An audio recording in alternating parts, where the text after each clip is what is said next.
Hey there guys, today's going to mark the end of the major construction portions of the shipping container playhouse. At this point I am calling it functionally complete, and a lot of changes have been made in the past few weeks or so.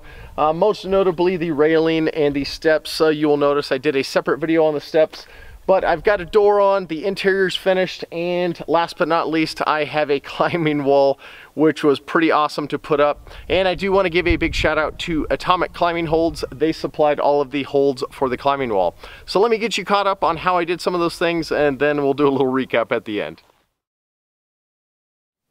In the last video I finished up the exterior of the playhouse. Today I'm working on the inside, starting with the insulation. This is the same rigid foam I used to insulate the shop, and almost all of this was leftover scraps from the shop project. I had a couple of full sheets, but the rest are just squares and rectangles that I just kind of jammed into place.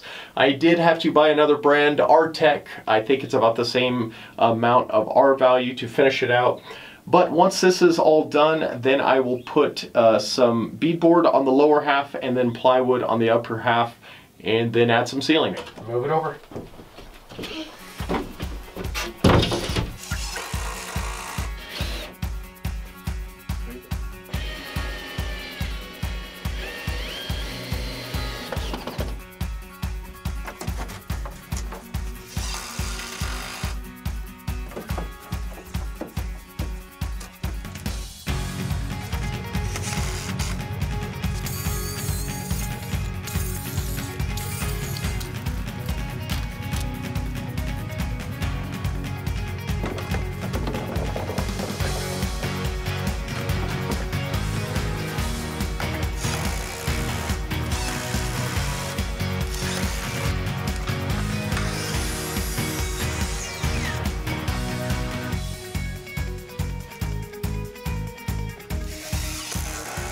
Daddy?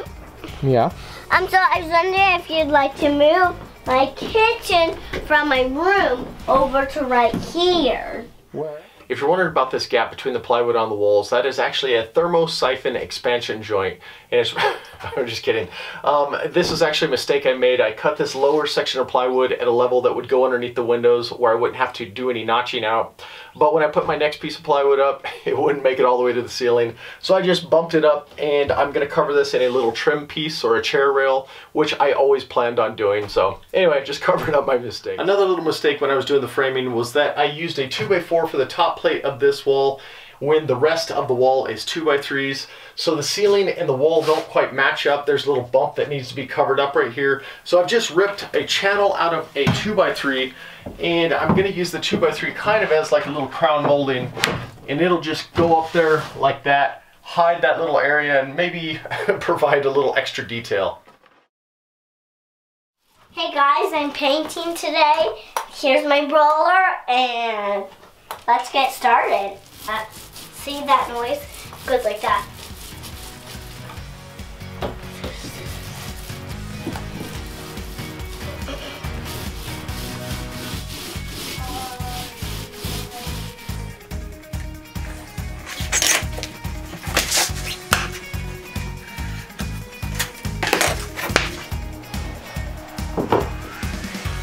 Okay, so tap right there with the hammer. Right there, along the line. I said, do you need my help anymore? Maybe. Which was it?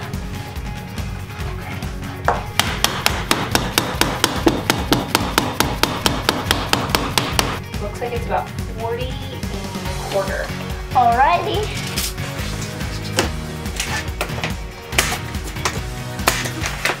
Okay. So you used a piece of the flooring?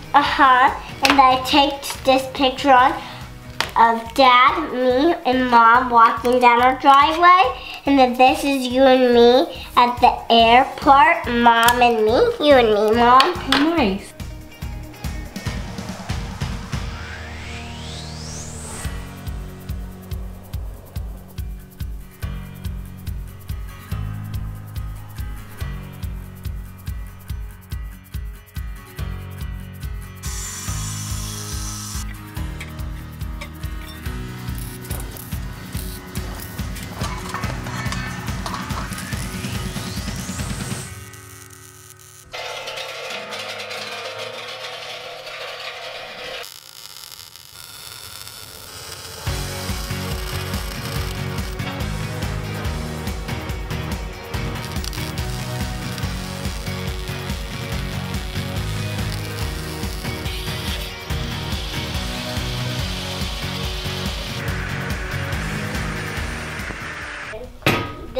for close, and this for open.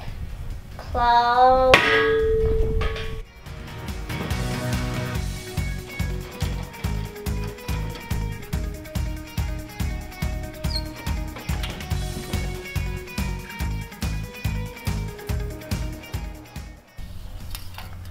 So it is it?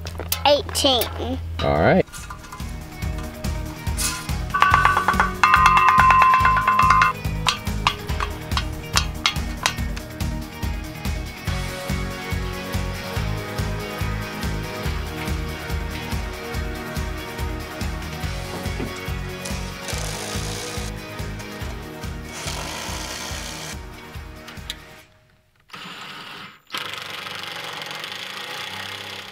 So I know it didn't show too much of the frame that the climbing wall is mounted to, but essentially it is just a 2" by 2" steel tube frame that I welded together, mounted to the top of the playhouse, concreted into the ground, and then I have a piece of 3/4 inch plywood mounted to it with bolts, and it is coated in probably 4 or 5 coats of good exterior grade paint. The little posts that are coming out the top will hold some sort of climbing belay system that I'm still trying to figure out. And then tomorrow my sister's gonna come by and do some really cool mural work on here before I put the climbing holds on.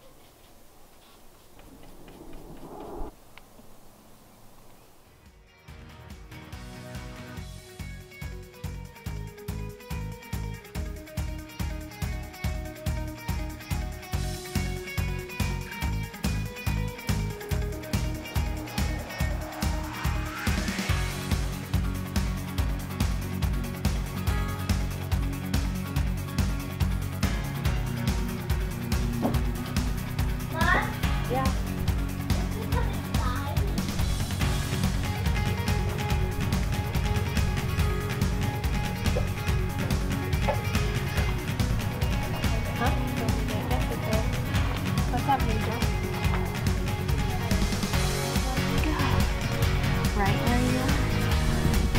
And let me push. Oh, it's beautiful. It's perfect.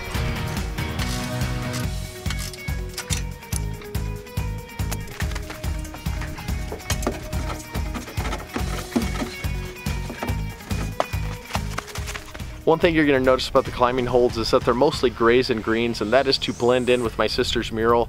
I didn't want to take anything away from that, but I did want to point out that Atomic makes holds in pretty much every shape and size, as well as color. And a cool little fact is that there's the supplier for all of the holds on the props on Ninja Warrior, if you've ever seen that.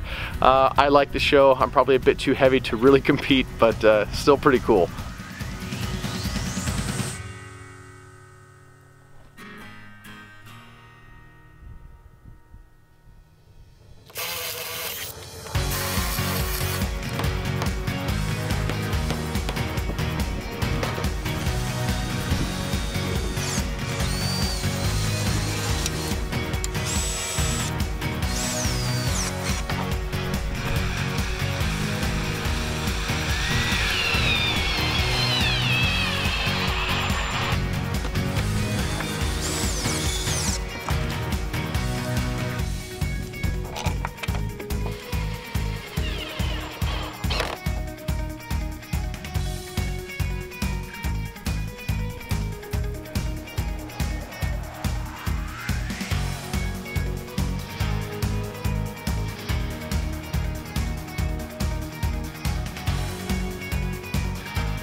What do you see? I see a mouse.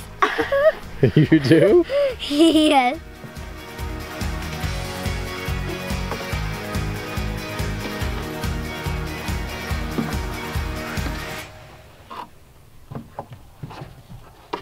Touch the mouse. Touch. Right in this center area. I have to climb to get to the moon. Okay, right in this center. Yeah. There you go. Yeah.